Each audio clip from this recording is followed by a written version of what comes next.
Cuando suena una alarma de tornado, con suerte tienes media hora para refugiarte. Pero un tornado puede formarse y disiparse en segundos, así que su pronóstico es un reto. Para algunos, el primer aviso es la visión de un gigantesco vórtice gris de vientos extremos girando violentamente en el horizonte. ¡Dios mío! Y luego, la catástrofe. Casas reducidas a escombros, coches tirados como juguetes de hojalata, familias destrozadas.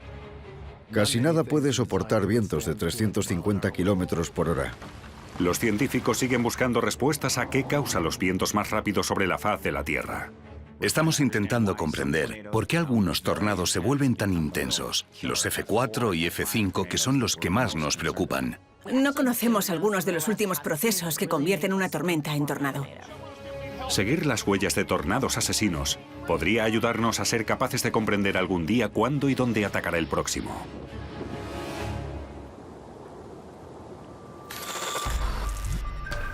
En todo el planeta, la humanidad se expone a la catástrofe.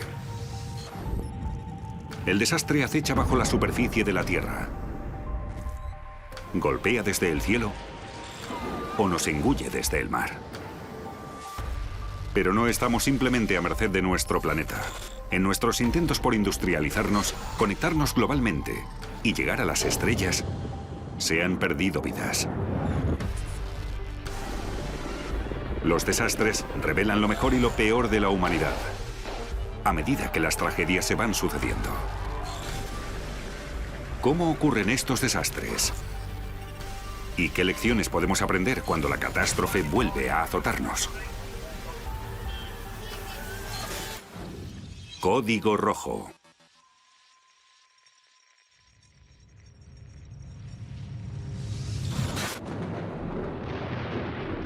Estados Unidos es un hervidero de tornados. Aquí se producen más que en cualquier otro país. Pero la primavera de 2011 llevó la devastación a numerosos estados, en la oleada más destructiva y extendida en la historia estadounidense.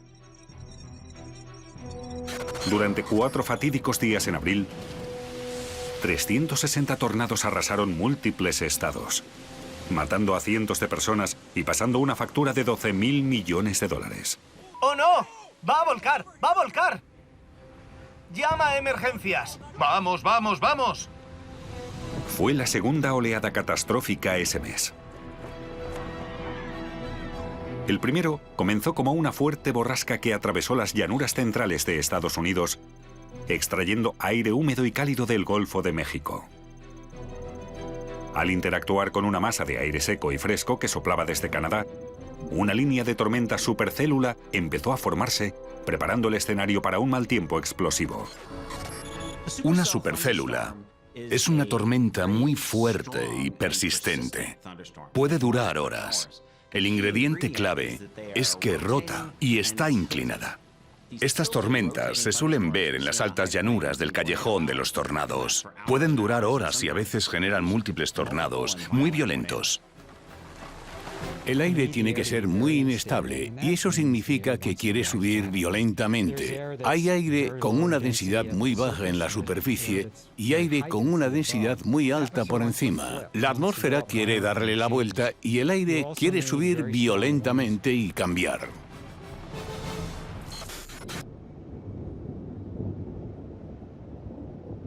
Si aire fresco, descendente y seco pasa sobre aire húmedo y caliente que quiere ascender, es el escenario perfecto para que se dé la vuelta.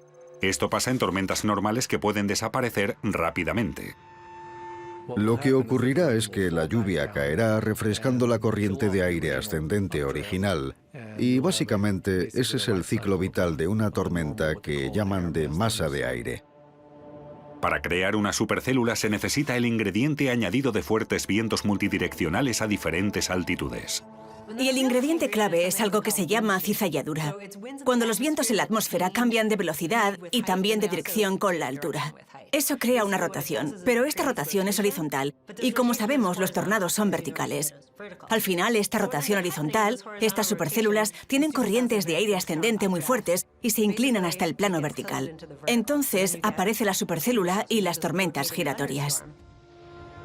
Esa rotación actúa para sacar la lluvia al lateral de la corriente ascendente y permite que la supercélula exista mucho más tiempo que una tormenta normal de masa de aire. En lugar de enfriarse sola, una supercélula giratoria sigue y sigue girando. Esas suelen ser las tormentas más fuertes asociadas al peor tiempo, con vientos, granizo y luego tornados. Normalmente los tornados más fuertes vienen de estas tormentas. Un tornado muy grande está cruzando la carretera justo delante. Ahora viene la parte complicada de cómo se forma un tornado. Hay corrientes de aire ascendente y descendente asociadas con la parte giratoria de la supercélula. Y la corriente descendente baja la rotación a la superficie. Solo una pequeña fracción de supercélulas produce tornados. Es un reto para la meteorología.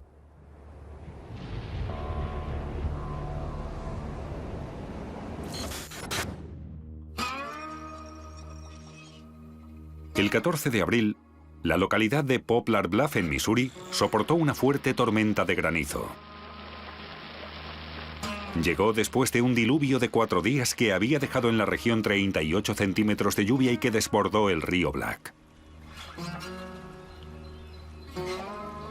Y después llegaron los tornados, uno tras otro.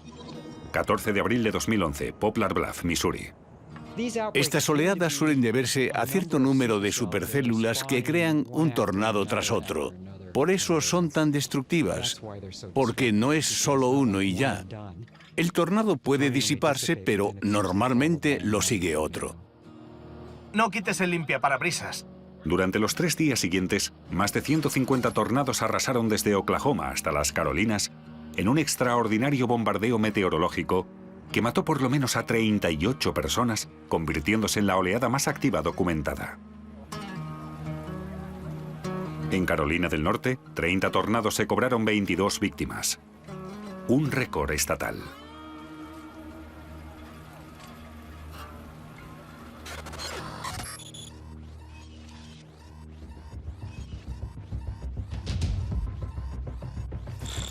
Unos días después, en una Semana Santa terrorífica, 2 supercélulas de gran tamaño llegaron a San Luis, Missouri, creando 5 tornados.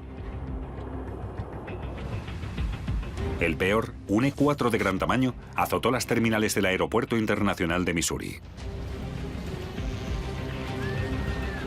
3 aviones estaban en la pista llenos de pasajeros, los cuales sufrieron las peores turbulencias imaginables, sin haber despegado. Fuera de la terminal, los vientos extremos tiraron coches, incluida una furgoneta que casi cayó del piso superior de un aparcamiento. Una gran sección del tejado fue arrancada y muchas puertas y ventanas de cristal se hicieron añicos. Los planes de viaje de muchos se fueron al traste, pero el mayor milagro del tornado del Viernes Santo fue que nadie resultó herido de gravedad.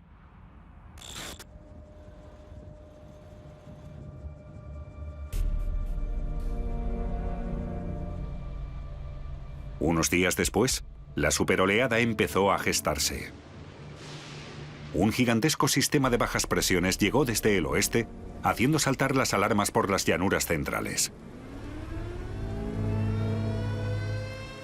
Según los partes meteorológicos, el infierno estaba a punto de desatarse en varios estados.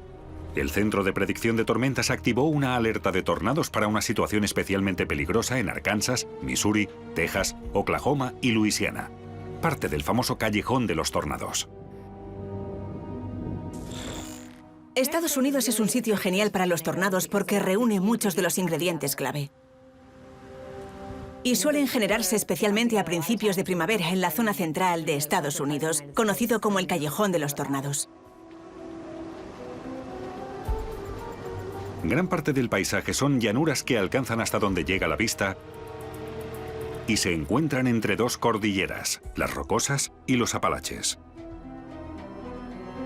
Es un punto caliente donde hay mucha inestabilidad, hay mucha cizalladura y es una zona propensa a tormentas eléctricas muy fuertes.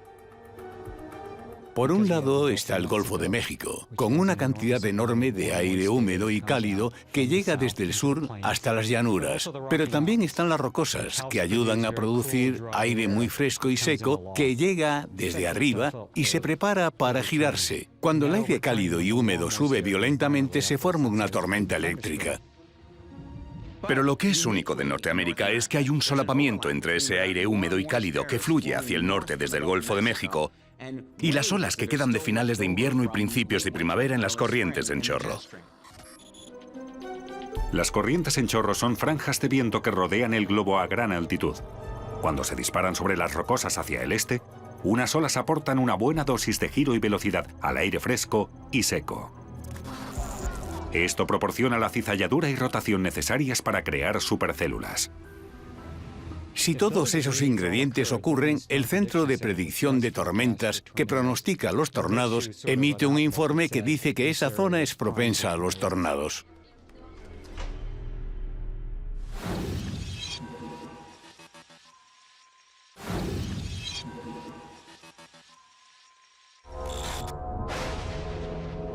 El 25 de abril de 2011 por la tarde, el primer tornado que causaría varias muertes llegó a Vilonia, en el condado de Faulkner, en Arkansas. Era un tornado de cuña EF2. 25 de abril de 2011, Vilonia, Arkansas. Los tornados de cuña reciben su nombre porque son tan anchos que a veces parecen como un bloque de nubarrones encajado en el suelo. Siempre dicen que suena como un tren, pero no. Era un viento muy fuerte, se nos taponaron los oídos y en unos segundos había pasado.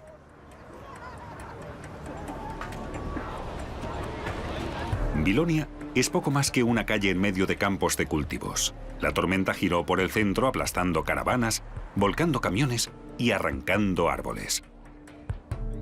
Necesitamos soldados. Que venga gente a echarnos una mano para recoger y amontonar cosas. 4 personas murieron, cifra que podría haber sido más alta si la ciudad no hubiera recibido un aviso media hora antes.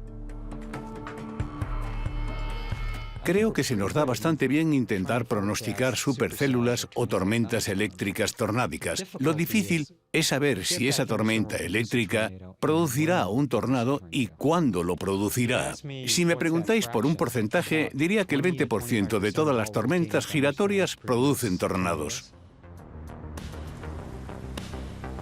No se pueden predecir los tornados a largo plazo. Solo las condiciones que aumentan sus probabilidades. Durante la oleada de abril, la media del tiempo de aviso fue de unos 25 minutos. Pero luego está el Centro de Predicción de Tormentas, que analiza el tiempo en todas partes y busca amenazas climatológicas severas.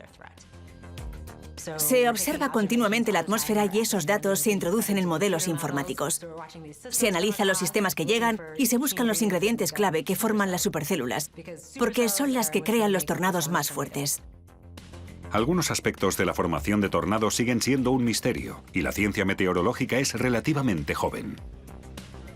Un tornado puede formarse y disiparse en cuestión de segundos o minutos y por eso su pronóstico es un gran reto. Como son tan efímeros e impredecibles, conseguir imágenes claras de ellos ha sido parte del problema históricamente.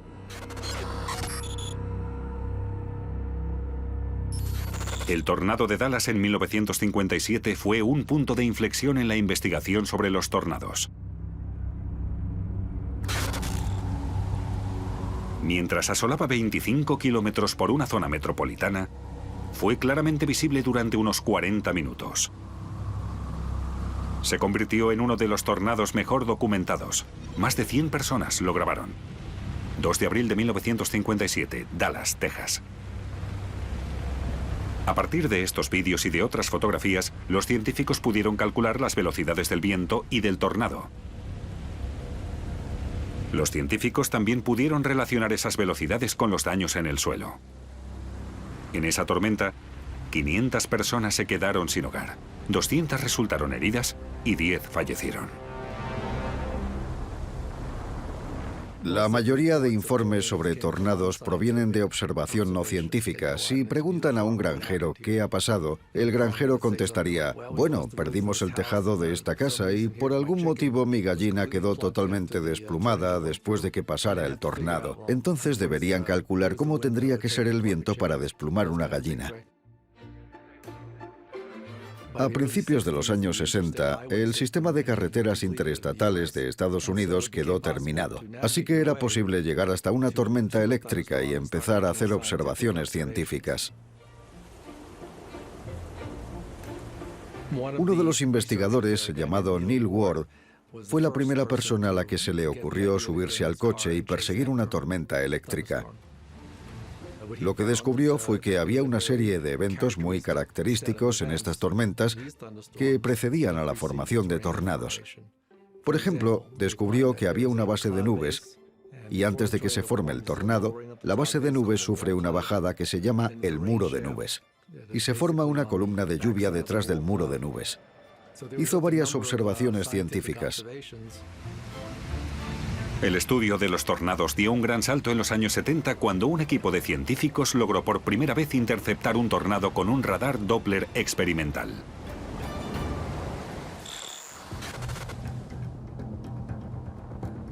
El 24 de mayo de 1973, en Oklahoma, se empezaron a dar las condiciones para la formación de tornados e instalaron un conjunto de instrumentos y cámaras en un campo listos para aprovechar la oportunidad. Se produjo un tornado muy fuerte y eso dio pie al desarrollo o formación del Laboratorio Nacional de Tormentas Severas. En el momento justo, un tornado F4 atravesó la localidad agrícola de Union City y por primera vez, unos científicos pudieron capturar su ciclo de vida entero con un radar de principio a fin.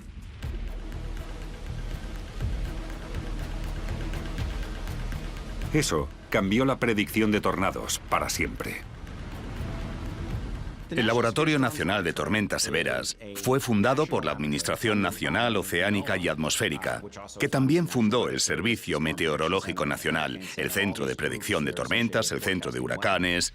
Pero el laboratorio se centra en la investigación, la cual se puede aplicar rápidamente para mejorar los pronósticos de tornados y otras tormentas severas, incluidas las tormentas de granizo, inundaciones y otros fenómenos.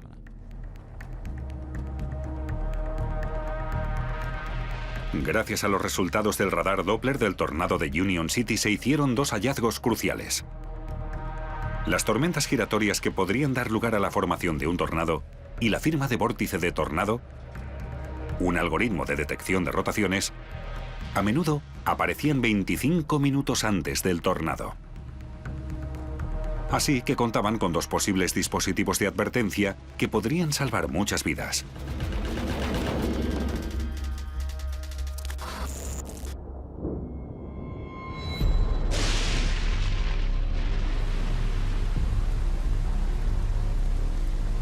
Justo un año después del tornado de Union City, se produjo la superoleada de 1974. Sigue siendo la avalancha de tornados más letal registrada en Estados Unidos. Como el Servicio Meteorológico Nacional seguía usando el equipo de los años 50, las advertencias prácticamente eran inexistentes. Fue una oleada especialmente violenta, con 30 tornados EF4 y EF5. Murieron 335 personas y 6.000 resultaron heridas.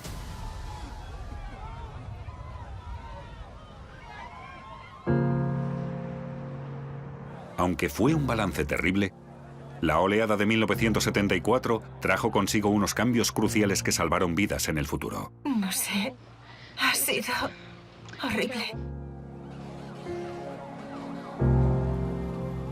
Y lo más importante, se aumentó el presupuesto para la investigación de los tornados. ¿Qué vamos a hacer?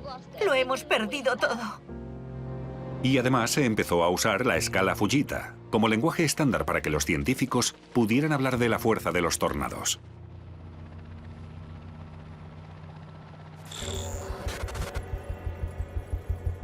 Usamos la escala de Fujita mejorada. En realidad es una escala basada en los daños causados y a partir de ahí se deduce la velocidad del viento. Los tornados se clasifican por la cantidad de daños que causan. Si un tornado rompe unas cuantas ramas, es un F0 o un F1. Si arranca las casas hasta los cimientos y solo queda el hormigón, es un F5. Entre medias hay diferentes niveles de daños, desde arrancar un tejado, que puede ser un F1, a arrancar un trozo de pared, que podría ser un F2. Hay muchísimos más detalles, pero aproximadamente es el nivel de destrucción que experimenta una casa u otra estructura. Si un tornado tiene vientos feroces, pero aterriza en una zona rural y no destruye ninguna propiedad, recibe una clasificación baja, aunque pudiera haber causado la destrucción total de estructuras bien construidas. Así que si un tornado fuerte con vientos de 400 km por hora pasa por campos abiertos, es un F0. En cierto sentido es una tontería, porque sabemos que es mucho más fuerte, pero aunque midamos vientos mucho más fuertes con un radar, oficialmente sigue siendo un F0 por los daños. Estamos colaborando con la Sociedad de Ingenieros Civiles Estadounidenses para desarrollar una norma que use todas las pruebas disponibles, como daños, medidas de radares y anemómetros, para ser más precisos en la medición de los tornados. ¡Meteos en el sótano! Aunque solo un 1% de los tornados de Estados Unidos se clasifican en lo alto de la escala, EF4 o EF5, la mayoría de muertes se producen con estas dos clases. Cualquier tornado que tenga probabilidades de afectar a una zona urbana obtendría una clasificación más alta, causaría más daños y mataría a más gente. Tranquila, ¡Me duele! tranquila, bien.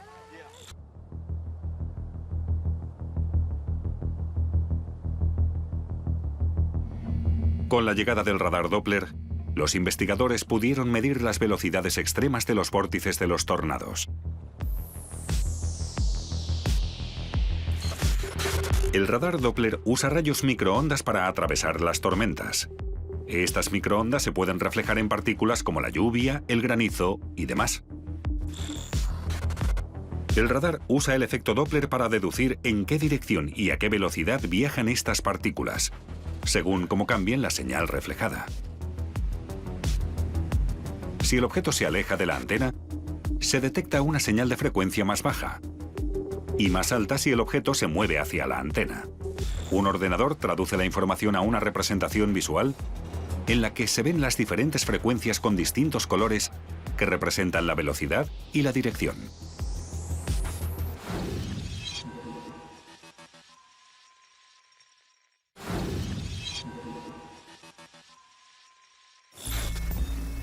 Yo dirijo el Centro de Investigación del Tiempo Severo, que opera una flota de radares móviles Doppler sobre ruedas, y también otros instrumentos que ponemos frente a tornados, huracanes y otros fenómenos interesantes. Hemos comprimido todos los instrumentos y los hemos hecho resistentes y móviles para poder perseguir el mal tiempo. Vamos a por los tornados en lugar de esperarlos. Al acercarnos tanto podemos ver las huellas dactilares, los pequeños detalles que no se ven desde más lejos. Estamos intentando comprender el mapa de los vientos en el interior de los tornados. ¿Dónde están los más fuertes? ¿Cómo causan daños? Estamos intentando ver el proceso de formación de los tornados y comprender por qué algunas tormentas producen tornados y otras no. Estamos intentando entender por qué algunos tornados se vuelven muy intensos y llegan a ser los F4 y F5 que más nos preocupan.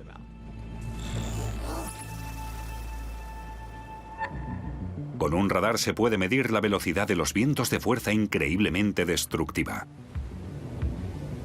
Intentamos acercarnos mucho para representar la estructura bi- y tridimensional con el radar. Cuanto más te acerques, mejor verás el interior del tornado por abajo, y cuanto más te acerques a la superficie, verás los vientos que impactan contra las estructuras, la gente. Es posible que los vientos más fuertes producidos sobre la faz de la Tierra estén asociados con los tornados.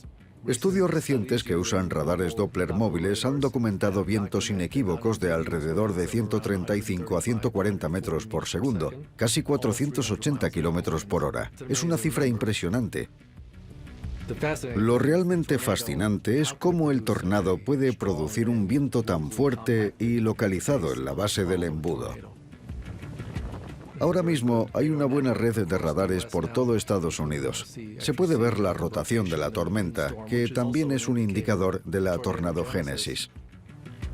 La rotación en una tormenta puede verse como un característico gancho, el tornado en sí mismo como un par de bandas rojas y verdes. El radar Doppler también puede ayudar a los meteorólogos a identificar las firmas de los tornados como bolas de escombros en zonas de alta reflectancia en las que el tornado puede llevarse volando los escombros. Los tornados especialmente fuertes pueden causar bolas de escombros enormes, como el tornado EF5 de Bridge Creek. Uno de los tornados más fuertes que hemos observado pasó por el centro de Oklahoma, cerca de Bridge Creek y Moore en 1999. Ese tornado pasó directamente por una zona metropolitana y tuvo un impacto tan alto que mató a casi 40 personas y destruyó miles de casas. Solo un tornado. Y medimos los vientos más fuertes que hemos visto jamás. O creo que ha visto nadie. De casi 500 kilómetros por hora. Los daños de ese tornado no solo fueron F5, sino que fueron de un nivel muy grave dentro del F5. Las casas fueron arrancadas de los cimientos. Los campos quedaron destrozados. Arrancó la hierba. Fue un tornado extremadamente fuerte que impactó muchísimo a las zonas afectadas. Oklahoma City está cerca del corazón del callejón de los tornados en Estados Unidos, y a Moore le han tocado bastantes. Más de 20 tornados y unos cuantos especialmente violentos y destructivos. La tarde del 20 de mayo de 2013, otro tornado EF5 bastante duradero arrasó la ciudad. Barrios enteros quedaron como si hubieran pasado por una batidora. Tan irreconocibles que tuvieron que imprimir con urgencia los carteles de las calles para que los equipos de rescate supieran dónde estaban.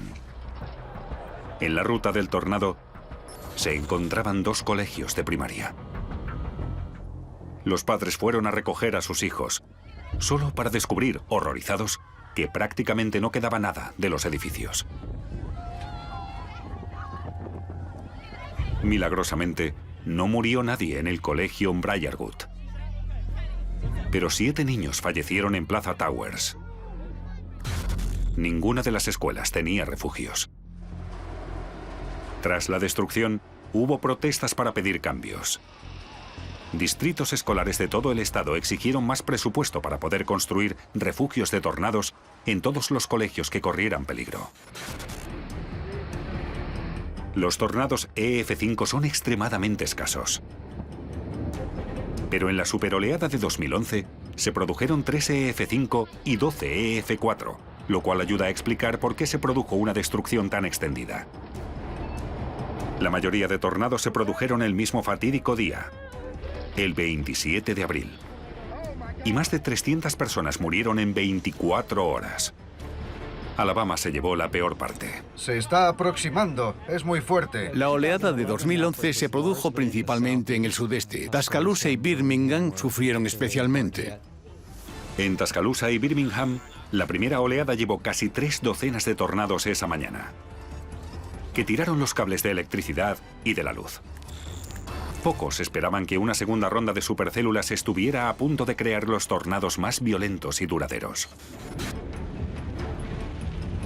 Esa tarde, un EF4 increíblemente ancho que abarcaba más de 26 campos de fútbol arrasó 130 kilómetros de terreno con vientos de velocidades superiores a 300 kilómetros por hora. 65 personas murieron solo por ese tornado. Solo el coste de recoger los escombros de Tuscaloosa se calcula que ascendió a $100 millones. Doy gracias porque todos hayamos sobrevivido, pero ha sido una de las experiencias más horribles que he vivido.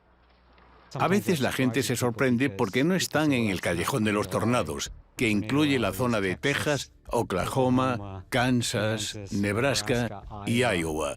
Pero en el sudeste también pueden sufrir tornados bastante graves. Alabama se encuentra en el callejón Dixie, una región del sudeste propensa a los tornados. Aunque sufre menos tornados que el conocido callejón de los tornados, Allí suelen ser más duraderos. El callejón Dixie es la región más letal para los tornados, pero esto no solo se basa en la velocidad del viento. En el callejón Dixie, los tornados pueden ocurrir en cualquier época, incluso en invierno o también de noche. Esto hace que la gente no esté tan preparada para responder ante una alerta y es más fácil que la pillen desprevenida. Sabía que tenía problemas cuando vi un edificio desmoronándose al otro lado de la carretera. Cuando me quise dar cuenta estaba rodando.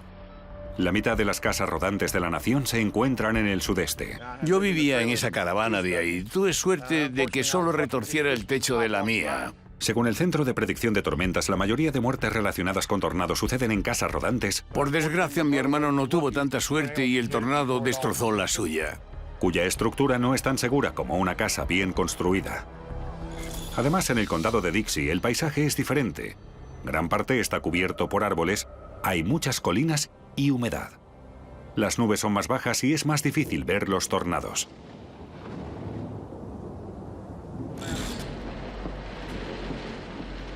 Como el callejón Dixie está más cerca del Golfo, eso aumenta las probabilidades de tornados violentos envueltos en lluvia. En los tornados envueltos en lluvia hay una cortina de lluvia que envuelve el tornado. Es un término bastante descriptivo. El peligro que tiene es que eso suele esconder el tornado visualmente. Si no tienes un radar y no puedes ver el tornado, no sabes qué hay detrás de esa cortina de lluvia.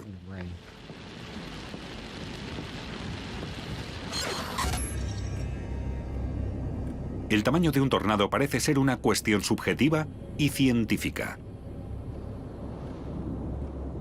Definir el tamaño de un tornado es problemático, porque cada uno tiene su propia definición. La gente que los va cazando se fija en el embudo de condensación y dicen que eso es el ancho del tornado, o lo que es peor, lo miran y a ojo de buen cubero dicen, mide 3 kilómetros de ancho. Eso es algo muy aproximado, lo que creen que vieron los testigos. El servicio meteorológico mide el ancho de los tornados según la estela de daños que dejan a su paso. Mi equipo mide los tornados según el tamaño de la circulación del viento, porque hacemos mapas detallados con los vientos. Aún así, algunos tornados son mucho más anchos que otros. El tornado más ancho que hemos documentado, y estamos de acuerdo con otros métodos de documentación del ancho de tornados, fue uno de 2013 en el centro de Oklahoma, cerca de una localidad llamada El Reno. Los vientos que medimos de ese tornado en algunos momentos llegaron a medir 4 o 5 kilómetros de ancho. Era extremadamente amplio. Es bastante ancho. Pero era un tornado muy complejo. No era un solo remolino de viento. En su interior había otros elementos del tornado más violentos que giraban alrededor. Como muchos tornados de vórtices múltiples, el del Reno resultó ser muy impredecible, peligroso y difícil de localizar. El tornado se divide en varios embudos que rotan alrededor de un núcleo común. Puede que el aspecto más singular del tornado del Reno fuera que el tornado en sí era muy grande. Así que estos embudos o vórtices de succión también eran muy grandes. Fue uno de los tornados más grandes de la historia y creemos que era un EF5, aunque lo clasificaron como un EF3 y eso causó cierta polémica. Aunque el de El Reno fue clasificado como un EF3 debido a los daños, los vórtices individuales son unos de los más fuertes jamás documentados. La medida más alta, de 475 km por hora, fue la velocidad más alta jamás medida, solo por debajo del tornado de Bridge Creek.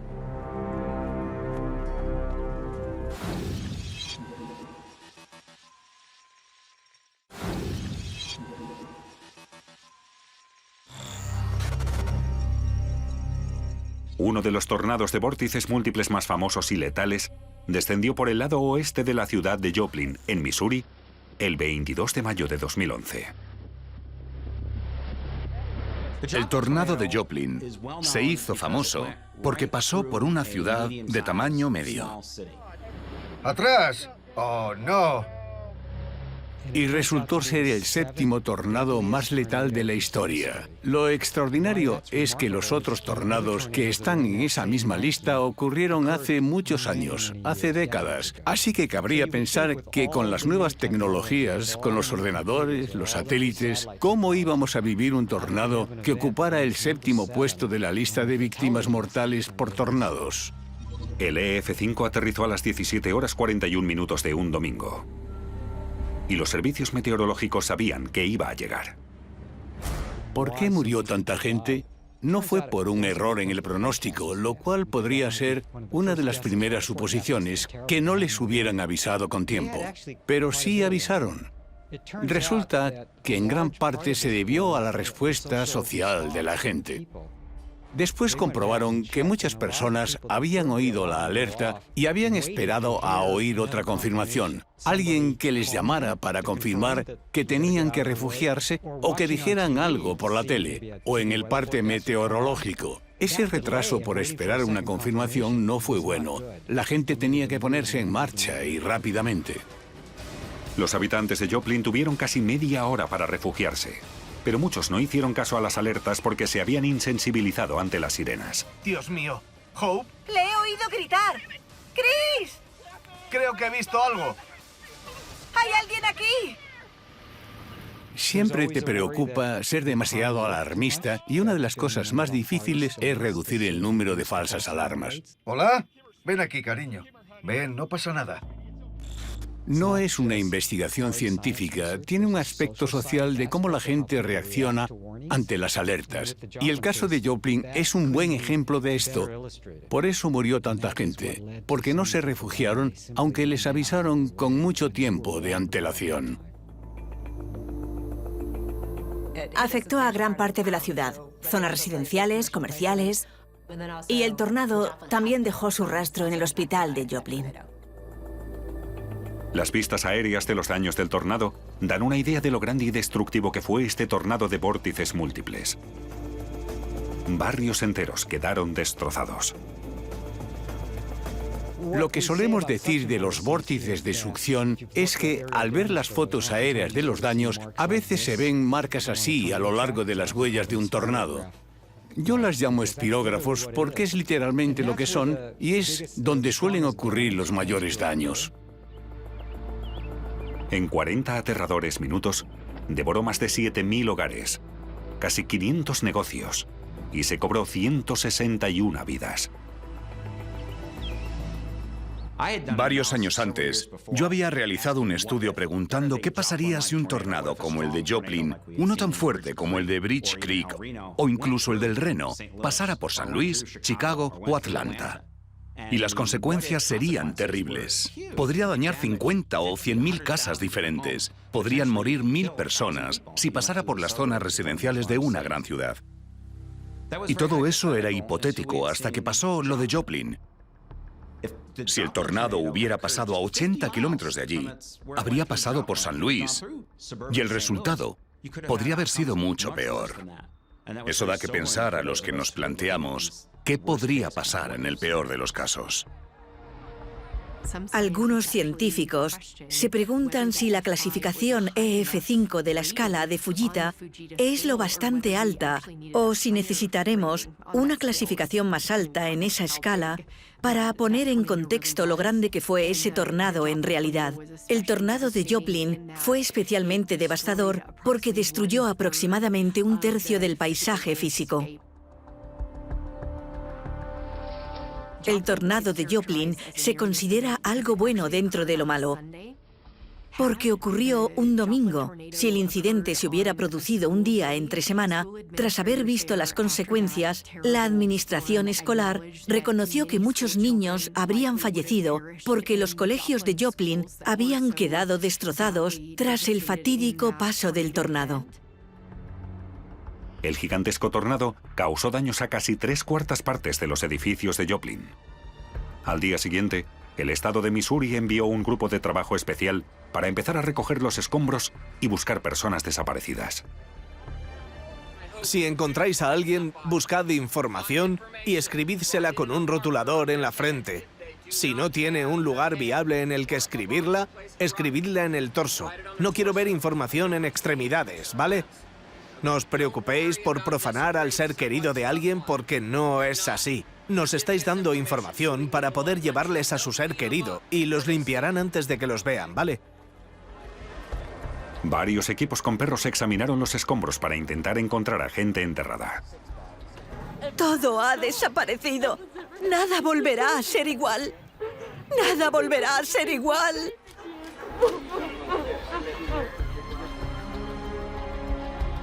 A pesar de que decenas de voluntarios fueron a ayudar a limpiar tras el desastre, la ciudad permaneció en estado de alerta máxima porque unas tormentas volvieron a aparecer en el horizonte y azotaron la ciudad.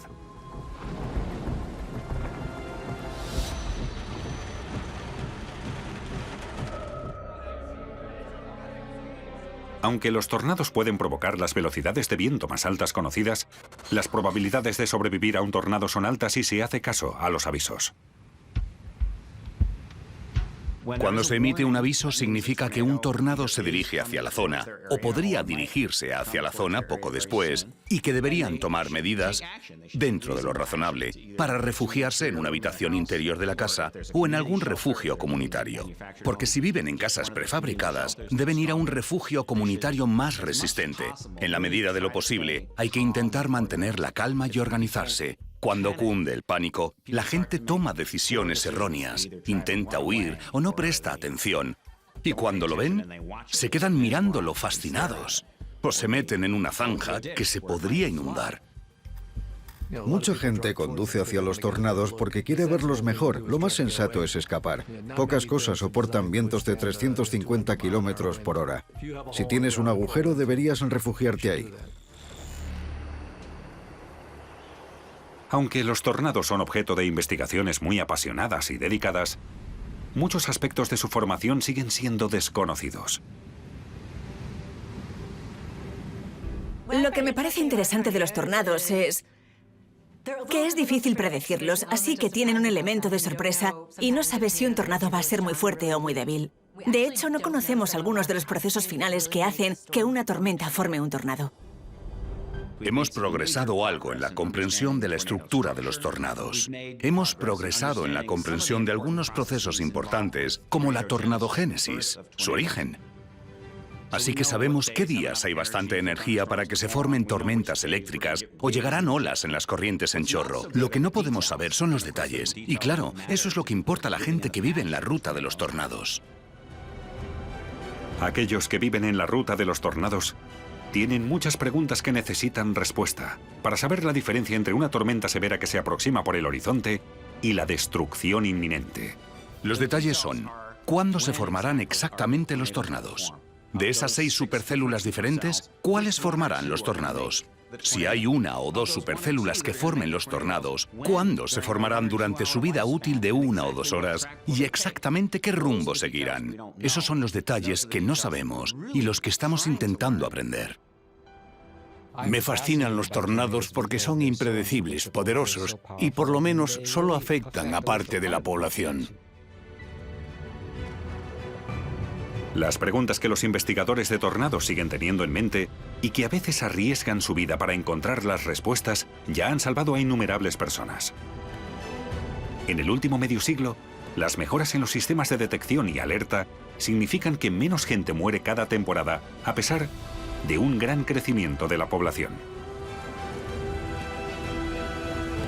Incluso para aquellos que viven en pleno callejón de los tornados, los coches, las armas y el fuego siguen siendo peligros cotidianos mucho mayores que un tornado. El motivo por el que la gente no pierde el sueño por esto es porque la probabilidad de que te afecte un pequeño embudo en un territorio tan amplio es pequeña.